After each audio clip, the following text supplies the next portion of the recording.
She won the Oscar, the Grammy, the Tony, the Emmy, all four, while raising a daughter alone, without a diploma, without money, and without a single concrete reason to believe she would ever make it this far.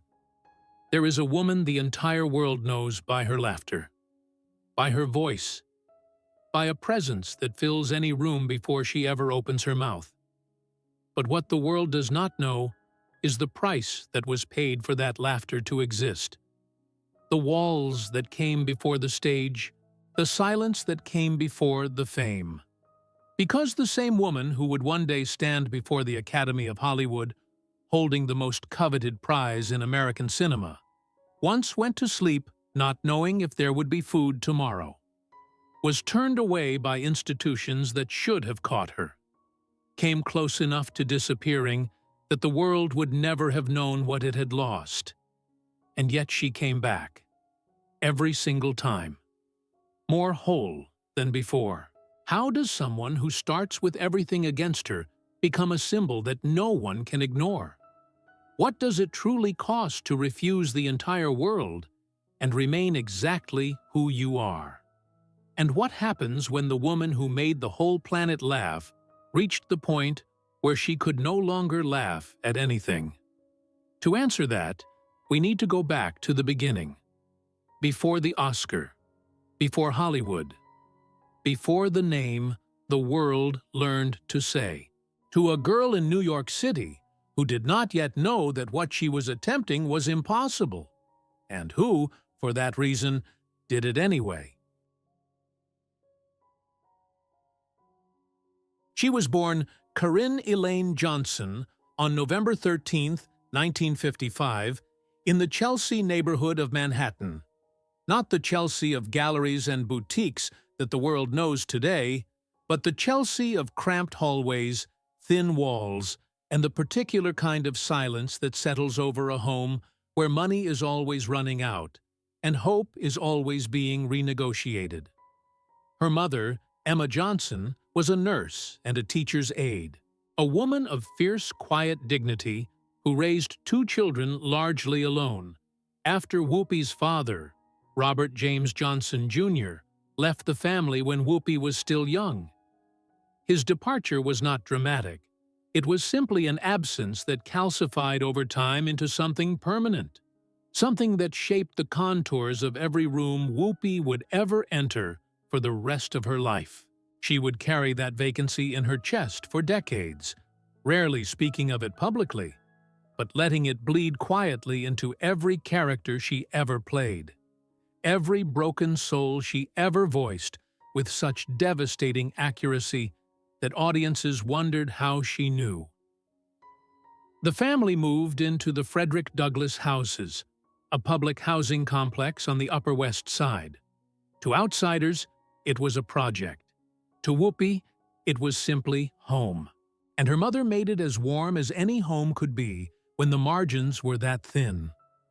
Emma Johnson read to her children. She took them to the theater. She refused to let poverty become the ceiling of their imagination. It was Emma who first carried a young Karen into the Helena Rubinstein Children's Theater at age 8. And in that darkened room, something irreversible happened. The girl who struggled to sit still in class, who had been diagnosed with dyslexia at a time when the condition was barely understood, and often mistaken for laziness or defiance, suddenly found the one language that made complete and effortless sense. Performance. Story. The transformation of one human being into another. And the strange, sacred electricity that passes between a performer and an audience when both are fully present. She did not just enjoy it, she recognized it, as if the stage had always been there, waiting. She threw herself into acting with the intensity of someone who has found the only door in a room of walls. She joined the Helena Rubinstein Children's Theater program and performed whenever and wherever she could. But outside the theater, life was considerably less accommodating. School was a daily confrontation with her own perceived inadequacy. dyslexia made reading a slow, humiliating exercise, and in classrooms that had no patience for children who learned differently, Corinne was quietly categorized as a problem rather than a potential. She dropped out of high school. It was not rebellion. It was survival of a different kind. The survival of a girl who understood, perhaps more clearly than her teachers, that the institution was not built for her. By her mid-teens, the world outside school offered no gentler reception. She fell into drugs, heroin specifically, the particular cruelty of a substance that offers warmth to those who have known too much cold. It was not a casual experiment. It was a full descent, the kind that takes years to climb back from and leaves marks that never fully fade. She later spoke about it with characteristic directness and without the performance of shame. It happened. It was real. And she fought her way out of it with the same stubborn refusal to be defined by circumstance that would later define her entire career. During that period, she married for the first time. Alvin Martin, her drug counselor, a man who helped pull her back from the edge of a life that was disappearing into itself. Together they had a daughter, Alexandria, born in 1973. Whoopi was 17 years old, a teenager, a mother, a recovering addict, living in New York City with no diploma, no industry connections, and no roadmap. She cleaned houses. She worked as a mortuary cosmetician, preparing the bodies of the dead for burial. She laid bricks. She did what was available, what paid, what kept the lights on, and her daughter fed. Years later, she would talk about those jobs not with bitterness, but with a kind of matter-of-fact pride. Work was work. Dignity was something you maintained regardless of what the work was. That was Emma's lesson, absorbed completely. Her marriage to Alvin Martin ended, and in 1974, Whoopi made a decision that would either save her life or stretch it beyond what she could bear. She packed what she had, took her daughter, and moved to San Diego, California, where she would eventually land in Berkeley and begin building something from nothing, which, she was learning, was the only foundation she had ever truly been given. She joined theater troupes. She studied. She performed wherever she was allowed. Community stages, small venues, street corners when necessary. She was not yet Whoopi Goldberg. That name would come later. Born partly from her personality, and partly, she joked, from more practical origins. She was still Corinne Johnson, the girl from the projects, the dropout, the former addict, the teenage mother who somehow kept choosing, morning after morning, to believe that what she felt on that stage at age 8 was real, and that it was worth everything she was paying to get back to it. She was not discovered. She was not lucky. She was relentless, in the particular way that only people who have genuinely had nothing are relentless, with a ferocity that has no alternative because retreat is simply not an option. The girl nobody saw was learning, slowly and at enormous personal cost, to make herself impossible to ignore. Berkeley in the late 1970s was not a city that offered easy paths, but it was a city that tolerated and sometimes celebrated the unconventional. For Whoopi, it became something between a refuge and a laboratory, a place where she could fail without an audience large enough to make failure permanent, and where she could experiment with the boundaries of who she was capable of becoming. She joined the Blake Street Hawkeyes Theater Collective, an experimental group that operated on the fringes of mainstream performance. There were no big budgets, no guarantees, and no safety nets. What there was space. Space to try voices, characters, ideas. Space to be strange, to be uncomfortable, to push past the edges of what a performer was supposed to be. For Whoopi, that space was oxygen. It was here that she began developing what would eventually become her most defining artistic achievement, a solo performance piece built entirely from original characters. She created them slowly, carefully, with the precision of a sculptor who knows that every detail either earns its place or weakens the whole. A 9-year-old girl who believed she had been born with the wrong hair. A young black man traveling through Europe for the first time, discovering both freedom and the geography of his own identity. A junkie who had lost everything and was trying to explain to herself and to God how it had all gone so wrong. A man in his 30s who had survived what should not have been survivable and was learning, awkwardly and honestly, to live in the aftermath. Each character was a world. Each one arrived on stage with nothing but Whoopi's body, voice, and the absolute conviction that if she believed it completely enough, the audience would have no choice but to believe it too. She was right. The show, which she performed under various iterations and titles before it became what the world eventually saw, was unlike anything being made in American theater at the time. It was not stand-up comedy, though it was often hilarious. It was not drama, though it regularly left audiences undone. It existed in the space between those categories, in the uncomfortable, truthful territory that most performers avoid because it demands total exposure with no genre to hide behind. She performed it in small venues across the Bay Area, then in larger ones, then in New York, where she brought it to the Dance Theater Workshop in 1983. The response was immediate and electric. Critics who attended expecting something easy left, having witnessed something they could not easily classify or forget. Word spread in the way that only genuinely remarkable things cause word to spread, not through marketing, but through the urgent, personal recommendation of people who feel they have seen something they need others to see. Among those who came to see it was Mike Nichols. Mike Nichols was not a man who needed to attend small theater showcases in New York. He was one of the most celebrated directors in American history. A man who had moved between Broadway and Hollywood with a fluency that few ever achieve and fewer sustain. He had directed The Graduate.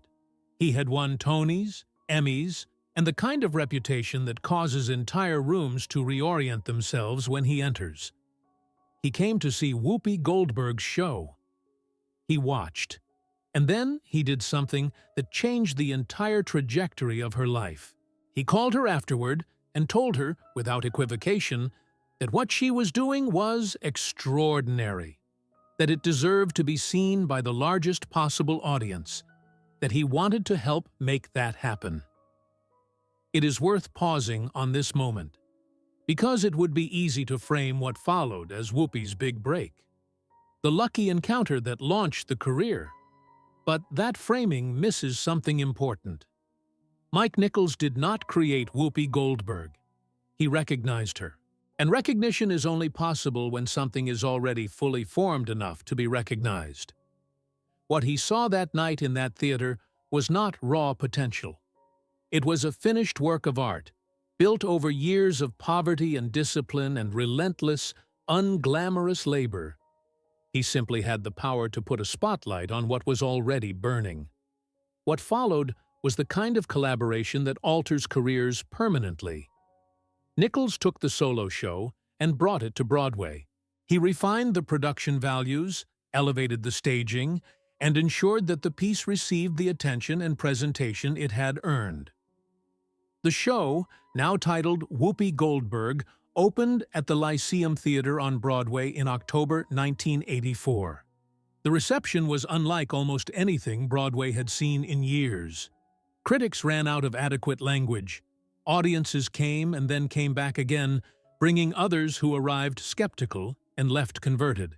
The show ran for 156 performances, an extraordinary run for a one-woman show with no special effects, no elaborate set, and no star in the conventional Hollywood sense.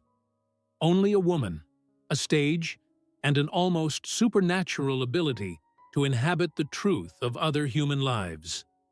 The Broadway cast recording won Whoopi a Grammy Award, and the show was filmed and broadcast, extending its reach beyond the theater and into homes across America. Suddenly, she was not a secret. She was a revelation, but revelations come with their own particular weight. Because once the world knows your name, the world also forms opinions about what your name should mean and what it should be attached to. The woman who had spent years in relative obscurity, accountable to nothing but her own artistic conscience, was now a commodity, a potential, a brand. And the machinery of the entertainment industry, which does not pause to ask how you got there or what it cost, had already begun calculating what it could make of her. She had clawed her way from the housing projects of Manhattan to the stages of Broadway. She had survived heroin, poverty, a teenage pregnancy, and years of performing for whoever would watch. She had built something genuinely original from nothing but her own imagination, discipline, and refusal to stop.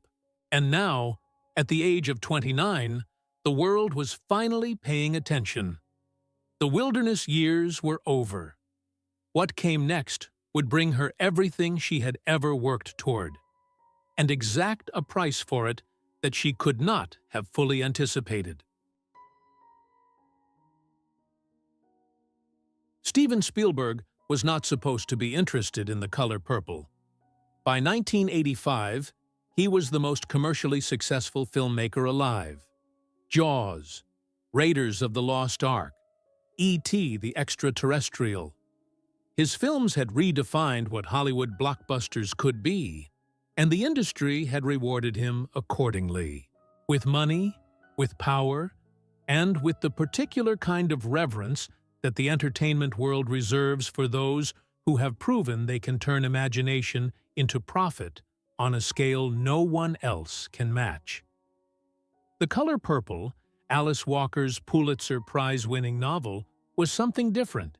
It was the story of Celie, a black woman in the American South in the early 20th century, navigating abuse, poverty, the systematic destruction of her dignity, and the slow, agonizing reclamation of her own self.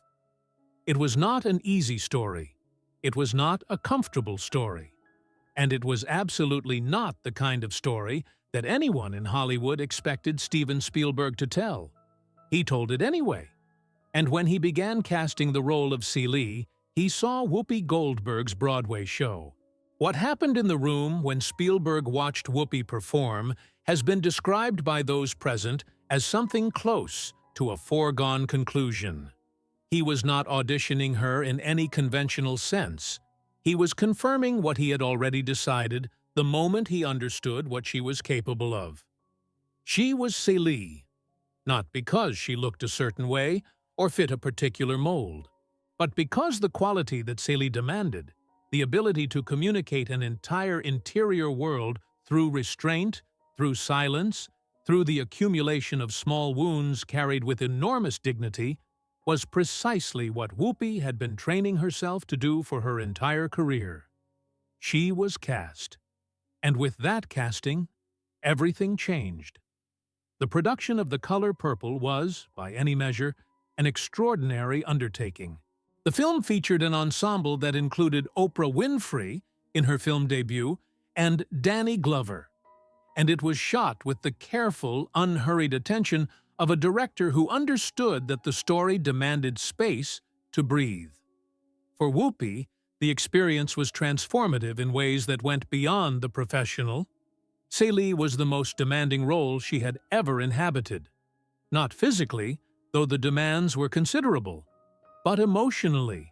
To play a woman who has been told her entire life that she is worthless, that her body is not her own, that her love is a sin and her voice an inconvenience, requires a performer to reach into places within themselves that most people never willingly visit. Whoopi went there, completely, without flinching. She later said that making The Color Purple was both the most difficult and the most important thing she had ever done. That she understood Celine not as a character to be constructed, but as a truth to be honored. That every day on set felt like both a privilege and a reckoning. The film was released in December 1985.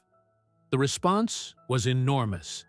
Audiences came in waves, many of them moved to tears by a story they recognized. A portrayal of endurance and quiet resistance that felt less like fiction and more like a document. Critics praised it with a conviction that is rare in a medium often prone to hedging. And at the center of all of it was Whoopi Goldberg, delivering a performance that many considered one of the finest in the history of American cinema. The Academy of Motion Picture Arts and Sciences agreed. She received a nomination for the Academy Award for Best Actress. She was 30 years old. A decade earlier, she had been living on public assistance, performing for small theater audiences in Berkeley, cleaning houses to keep her daughter fed. Now she was sitting in a nomination alongside the most celebrated actresses in Hollywood. Her name spoken in the same breath as the art form's highest recognition. She did not win that year. Geraldine Page took the Oscar for The Trip to Bountiful, and the loss, while publicly accepted with grace, carried its own particular sting. Not the sting of entitlement, but the sting of a woman who understood how rarely doors like that opened, and how uncertain it was that this particular door would open again. What followed the nomination was both a gift and a complication. Hollywood, which had previously been unable to locate a place for a woman who looked like Whoopi and moved through the world the way she did, suddenly had many opinions about what she should do next. Roles arrived. Not all of them worthy, not all of them right. The industry, which had ignored her for years, now wanted to package her, to find the version of Whoopi Goldberg that fit most neatly into the categories it already knew how to sell. She pushed back, not always successfully. The late 1980s were an uneven period professionally. A series of films that ranged from the genuinely interesting to the frankly forgettable. As she navigated the treacherous terrain between artistic integrity and commercial viability, Hollywood in that era had a particularly narrow imagination when it came to black women. And Whoopi, who defied every available category, found herself constantly negotiating between what she wanted to do and what the industry believed audiences would accept. But she kept working. She kept choosing. She kept saying yes to things that interested her and, when she could, no to things that did not. It was not glamorous. It rarely is in the years between the breakthrough and the confirmation of lasting greatness. Those years are made of patience and persistence, and the quiet, daily decision to keep showing up even when the road offers no clear indication of where it is leading. And then came 1990. Ghost was not, on the surface, the kind of film that changes careers. It was a romantic, supernatural thriller starring Patrick Swayze and Demi Moore, built on a premise that could easily have descended into sentimentality. Whoopi was offered the role of Oda Mae Brown, a fraudulent psychic who unexpectedly becomes the conduit between a murdered man and the woman he left behind. It was a supporting role. It was comedic in a film that was primarily romantic drama. And it was, in the hands of a lesser performer, the kind of role that provides light relief and nothing more. Whoopi did not play it as a lesser performer. She played Oda Mae Brown with a comedic precision and an underlying humanity that stole every scene she appeared in and ultimately proved impossible to ignore. The laughter she generated was real, sharp, and earned through technique and timing that comes only from decades of performance. But beneath the comedy was something deeper, an authenticity that made Oda Mae feel like a complete human being rather than a plot device. The film was a phenomenon. It became the highest-grossing film of 1990. And Whoopi Goldberg, in a supporting role in another actor's romantic story, became the most talked-about performance of the year. At the 63rd Academy Awards, she won the Oscar for Best Supporting Actress. She stood at that podium, in a room that had once felt like a foreign country, and accepted the award with the particular combination of joy and disbelief that only people who have truly started from nothing can display when they arrive somewhere extraordinary. She was the second Black woman in history to win an acting Oscar, following Hattie McDaniel's historic win in 1940, more than half a century earlier. She did not cry. She did not deliver a speech composed of careful gratitude designed to offend no one. She was simply, entirely, herself. Warm and funny and real and present. It was entirely consistent with who she had always been. But in that room, on that night, it landed differently. Because the world was watching, and what the world saw was a woman who had refused to become what it expected, and had won anyway. She was not just an Oscar winner. She was proof of something. That the girl from the projects, the dropout, the former addict, the teenage mother who had cleaned houses and performed in empty rooms and believed, against every available evidence, that what she felt on that stage at age 8 was real. She had been right. It had all been real. Every sacrifice, every humiliation, every year of invisible labor in the wilderness had been leading here. But Oscar winners do not get to simply rest in their triumph. The industry wants to know what comes next. The public wants to see what you do with the prize. And the particular cruelty of reaching the summit is that the summit is also, in many ways, the beginning of a new kind of struggle. Whoopi Goldberg stood at the top of Hollywood, and what awaited her there was not the simple continuation of everything she had earned. It was a new set of tests, a new category of losses, and a new measure of what it truly cost to stay exactly who she was in an industry that had very specific ideas about what she was supposed to become. The Oscar changed everything, and it changed nothing. That is the particular paradox that awaits anyone who reaches the highest point of their profession and discovers that altitude by itself does not resolve the fundamental tensions of who you are and where you came from. Whoopi Goldberg held the most coveted prize in American cinema. She was, by any objective measure, one of the most celebrated performers of her generation. And she was, simultaneously, navigating a Hollywood that did not entirely know what to do with her. The roles that followed the Oscar were a study in contradiction. There were genuine triumphs. Sister Act in 1992 became one of the most commercially successful comedies of the decade. A film that showcased precisely the quality that had always defined her best work. The ability to be genuinely, effortlessly funny, while never losing the underlying humanity that makes comedy mean something. The film grossed over $200 million worldwide. Its sequel performed almost as well.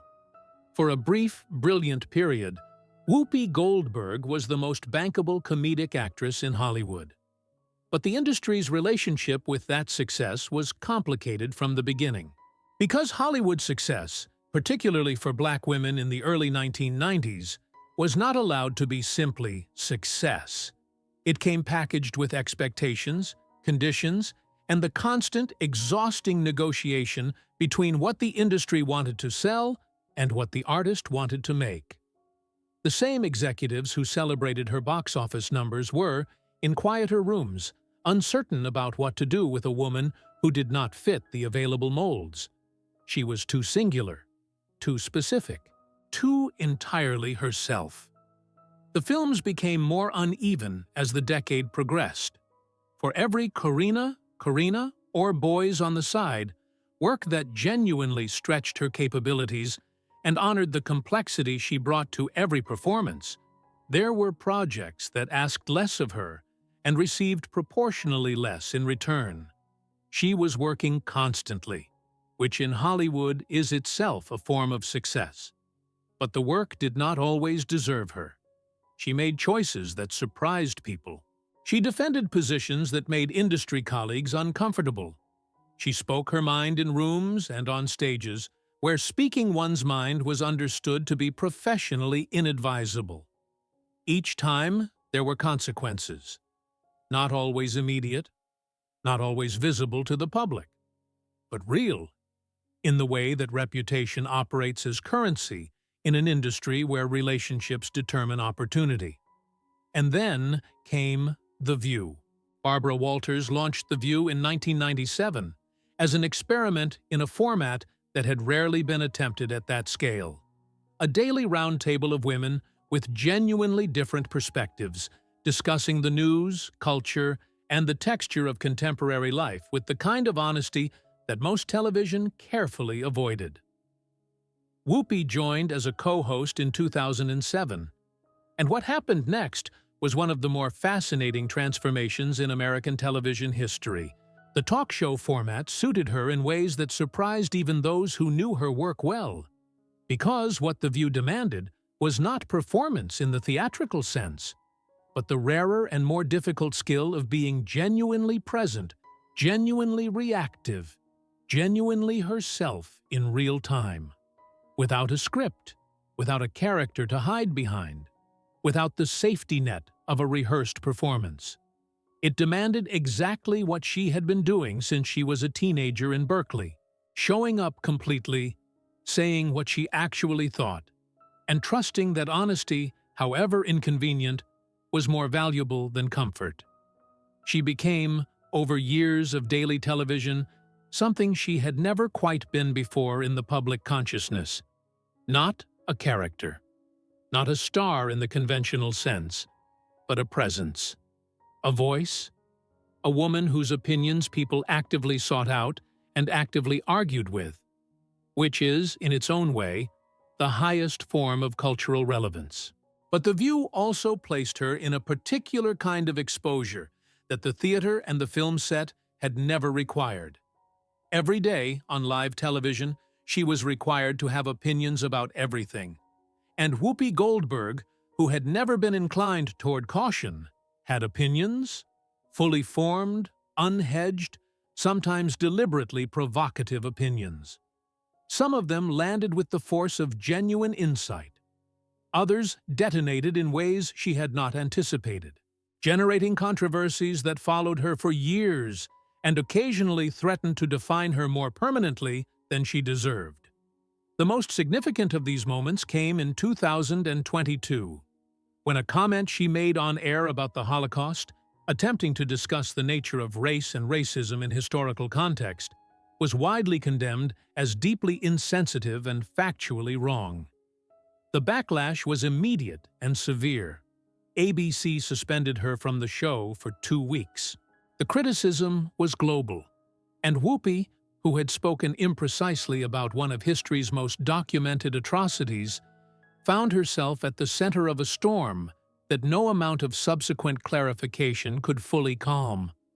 She apologized, multiple times, with a sincerity that those closest to her described as genuine and painful. She sat with the weight of having caused hurt to communities that had every right to their outrage. And she did something that powerful people rarely do with sufficient grace. She listened. She did not attempt to reframe or minimize. She absorbed the consequence of her words and carried it publicly without deflection. It was not a comfortable chapter. It was not one she would choose to revisit. But it revealed something important about the woman at the center of it. Because the measure of character is not whether a person makes mistakes. Everyone makes mistakes. The measure is what a person does in the aftermath, when the temptation to protect oneself is at its highest and the harder choice is accountability. The personal terrain of those decades was equally complex. Whoopi had married 3 times. To Alvin Martin, to cinematographer David Klassen in 1986, and to union organizer Lyle Trachtenberg in 1994. Each marriage ended. Each ending carried its private weight of disappointment and renegotiation. She spoke about the pattern honestly, and without the performance of regret that public figures often deploy when discussing personal failure. She concluded with characteristic directness that she was simply not built for the sustained intimacy of marriage. That she loved deeply, but that the institution itself, with its particular demands for permanence and merger, did not align with who she fundamentally was. It was a radical declaration for a woman in the public eye, where the expectation of romantic partnership is almost as relentless as the expectation of professional productivity. But radical honesty had always been her most consistent characteristic. Behind the public persona, the decades had also brought losses that fame offered no protection against. Friends disappeared to illness. Colleagues who had shaped her early career were gone. The entertainment industry, which manufactures nostalgia but rarely honors it, moved forward with its customary indifference to what had been sacrificed to build what now existed. And through all of it, the one constant, the one relationship that operated outside the complicated mathematics of fame and industry and public opinion, was her daughter Alexandrea. The child she had carried at 17, in circumstances that offered no obvious reason for optimism, had grown into a woman and then a mother herself, making Whoopi a grandmother and eventually a great-grandmother. At an age when many of her Hollywood contemporaries were still performing versions of youth. She wore the title of great-grandmother with the same unapologetic ease she wore everything else. Because Whoopi Goldberg had never required the world's permission to be exactly who she was. She had simply required the world's attention. And that, through every controversy and every comeback, every Oscar and every suspension, every marriage and every loss, she had never stopped commanding. The crown had been heavy. The cost had been real. But she had never once considered putting it down.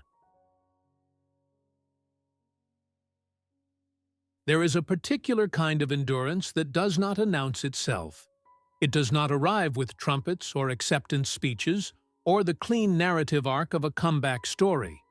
It lives instead in the accumulation of ordinary mornings, in the decision to get up and continue when the evidence for continuing is not entirely obvious, in the refusal to let what has been lost define what remains. Whoopi Goldberg, by the time she entered her 60s, had become a master of this quieter, more demanding form of survival. Not because she had been spared, but because she had been tested in ways that most people never fully understood, and had continued anyway. The health battles began in ways she did not initially disclose. She had always been physically present in a way that communicated vitality, the kind of energy that fills rooms and makes audiences lean forward instinctively. But bodies carry their own chronologies, independent of talent and reputation and the relentless forward motion of a career.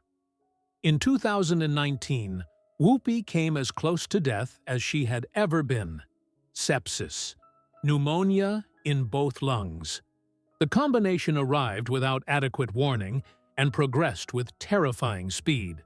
She was hospitalized, and for a period that she would later describe with the matter-of-fact precision of someone who had genuinely processed how close the margin was, she was within reach of not recovering. There were moments, she admitted quietly in a later interview, where the medical team was uncertain about the outcome, where the machines and the medications were doing work that her body alone could no longer manage. She survived. But the experience rewrote something fundamental in her understanding of time. Because there is a difference between knowing, abstractly, that life is finite, and standing at the specific, measurable edge of your own ending and looking directly at it. The woman who emerged from that hospitalization was the same woman in every essential way. The voice, the humor, the uncompromising directness. But she was carrying new knowledge, the particular gravity of a person who has been reminded that every subsequent day is, in the most literal possible sense, a gift rather than a given. She returned to the view. She returned to work. Because for Whoopi Goldberg, work had never been simply professional ambition. It had been, from the very beginning, the primary language through which she made sense of being alive. The stage at age 8, the characters in Berkeley, the solo show, Celie, Oda Mae, the daily table of The View. Each represented not just a career milestone, but an act of insistence. The ongoing declaration of a woman who had been told she did not belong and had responded by showing up every single time more completely than anyone had expected. And then the world stopped. The COVID-19 pandemic arrived in 2020 with a cruelty that was indiscriminate but not truly equal. It fell harder on the elderly, on the immunocompromised, on those whose bodies were already navigating previous damage. Whoopi, who had survived sepsis only months earlier, was precisely the profile that made the virus most dangerous. She isolated with the discipline of someone who understood, without needing to be told twice, what the alternative looked like. The sets went quiet. The View adapted, as all live television was forced to adapt, broadcasting from home setups that captured the voices but could not fully replicate the particular electricity of live presence. For a woman whose entire life had been built in rooms with other people, in the charged space between a performer and an audience, the isolation was its own form of loss. Not the most serious loss she had endured, but real, a prolonged quietness that gave her, perhaps more than any previous period of her life, extended time alone with the accumulated weight of everything she had experienced and survived. She used it to think about legacy, not in the abstract sense that public figures invoke when speaking to journalists, but in the concrete, personal sense of a woman taking genuine inventory. What had she built? What had she left unfinished? What had she gotten wrong? And what, despite everything, had she managed to get right? The losses of those years were not limited to health. The entertainment world that had shaped her was changing, and many of the people who had populated her professional and personal landscape were gone. Robin Williams, her close friend and one of the most gifted comedic minds of their shared generation, had died in 2014. His loss had hit her with a force she struggled to articulate publicly, because Robin represented something specific to her. A fellow traveler in the particular territory of comedy as a response to pain. A man who understood instinctively the relationship between laughter and survival. When he died, she spoke of him with a grief that was raw and real and entirely unperformed. Ted Danson, her partner for a period in the early 1990s, had been a relationship that generated enormous controversy at the time, specifically surrounding a 1993 Friars Club roast, at which Danson performed in blackface. A decision so catastrophically misjudged that it overshadowed the relationship itself and contributed to its eventual end. The episode became one of those cultural flashpoints that resist simple interpretation, involving questions of intent, context, power, and the particular responsibility of those who are not themselves the targets of historical dehumanization when they engage with its imagery. Even in supposedly satirical settings, Whoopi defended Danson at the time, a position that cost her significant public goodwill and that she has continued to reflect on with the complexity the situation actually deserves. Because complexity is the honest register for most of what Whoopi Goldberg has navigated. She has been right about many things, She has been wrong about others. She has spoken with precision, and she has spoken carelessly. She has defended people who deserved defending and occasionally defended positions that did not hold up under examination. She has been brave in rooms where bravery was professionally costly, and she has sometimes been reckless in ways that caused genuine harm. She is, in other words, a complete human being, which is both the most obvious thing to say about her and the thing most easily forgotten when the apparatus of celebrity reduces people to either icons or cautionary tales.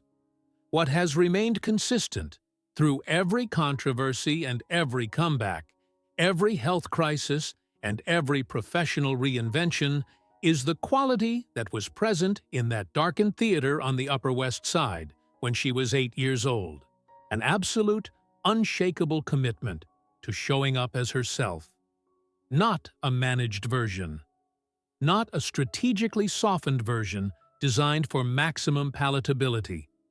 Herself, with all the disruption and discomfort and occasional brilliance that entails. She achieved what is known as the EGOT, completing the rare sweep of Emmy, Grammy, Oscar, and Tony Awards. Joining a list so short it can be counted on two hands. The Tony came for her work as a producer on Thoroughly Modern Millie in 2002, adding a dimension to her legacy that moved beyond performance into the architecture of production. The behind-the-scenes power to decide what stories get told and how they reach audiences. She had traveled from the girl who watched stories being told in a children's theater to the woman determining which stories deserved to exist. Her philanthropy, which she conducted without the performance of philanthropy that many public figures deploy, focused consistently on the communities she had come from. Housing initiatives, HIV and AIDS awareness, at a time in the 1980s and 1990s when supporting that cause required a willingness to absorb the association in an environment of deep stigma. Comic Relief, which she co-founded alongside Billy Crystal and Robin Williams, raised hundreds of millions of dollars for those experiencing homelessness in America. She gave money and she gave time. And she gave the one resource that famous people are most reluctant to spend: her actual public attention, directed toward problems that did not benefit her professionally and sometimes actively complicated her public image. She turned 70 in November 2025. The milestone arrived not with the grand retrospective celebration that the entertainment industry typically manufactures for its surviving legends, but with a quietness that felt, from those who knew her, entirely consistent with where she had arrived. She was not performing her own legend. She was simply living in its aftermath, with the hard-won equanimity of a woman who has survived enough to understand that survival itself is the achievement. She still appeared on The View, still spoke her mind, still generated controversy when she did, still laughed with the particular abandon of someone who has long since stopped calculating whether the laughter is appropriate. She was still there, still present, still entirely, unmistakably herself. And that, for a girl who had been told in countless ways and by countless institutions that there was no place for her, that she was too much and not enough simultaneously, that her voice was inconvenient, and her face did not fit, and her story did not belong in the rooms where stories were decided, was not a small thing. It was everything. In the end, what survives is never what we expect. Not the awards, though they line the walls of memory with their particular gleam. Not the box office numbers, though they tell a story of their own about what the world was willing to pay to be in the same room as her talent. Not the controversies, though they shaped the public conversation around her name for decades. Not even the performances, extraordinary as they were. As permanent as celluloid can make anything in a world that is always moving toward the next thing. What survives, in the case of Whoopi Goldberg, is something harder to quantify and far more difficult to manufacture. It is the fact of her, the sheer, undeniable, irreducible fact of a woman who should not, by any conventional measure, have become who she became, who grew up in circumstances that statistically predict very different outcomes, who was failed by systems that were supposed to catch her, and caught herself instead, with her own hands, in her own time, on her own terms. She was not supposed to be here, and she is, completely, loudly, stubbornly here.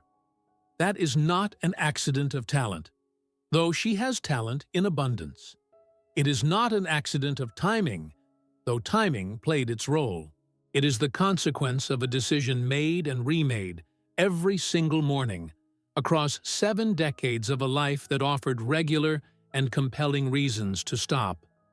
The decision to continue, to show up, to insist against the evidence that what she carried was worth carrying, and that the world, however reluctant, would eventually have to make room for it.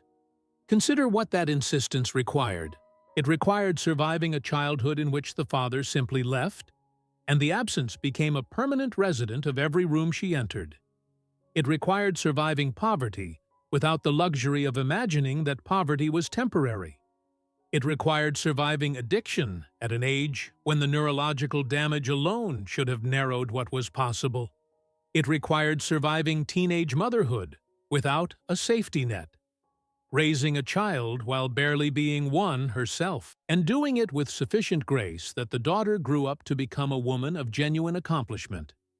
It required surviving the entertainment industry, which is itself a form of survival that exhausts people who arrive with every advantage, who have the right look, the right connections, the right education, the right accent, the right everything. Whoopi arrived with none of those things and found a way to make the industry irrelevant to who she was, even as she was building a career inside it. She did not become what Hollywood needed her to be.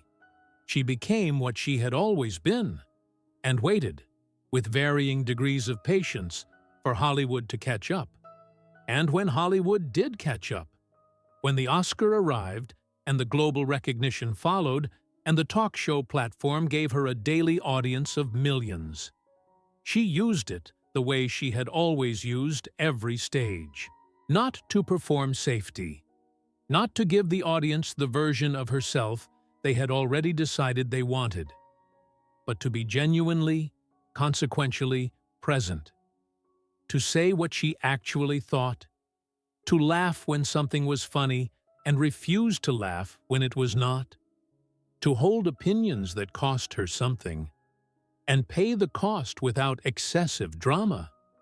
She made mistakes in public, large ones, visible ones, the kind that generate headlines and suspension letters, and the particular modern punishment of trending for the wrong reasons.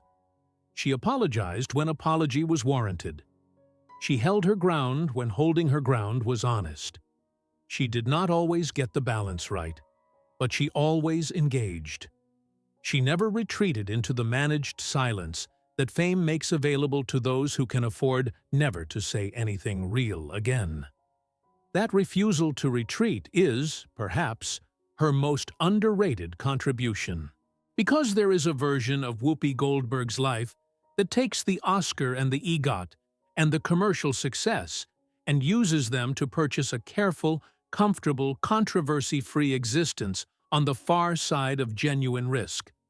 Many people in her position have made exactly that choice. They build the estate. They accept the honorary degrees. They become monuments to their own past rather than active participants in the present. It is an entirely understandable choice. It is also a form of disappearance.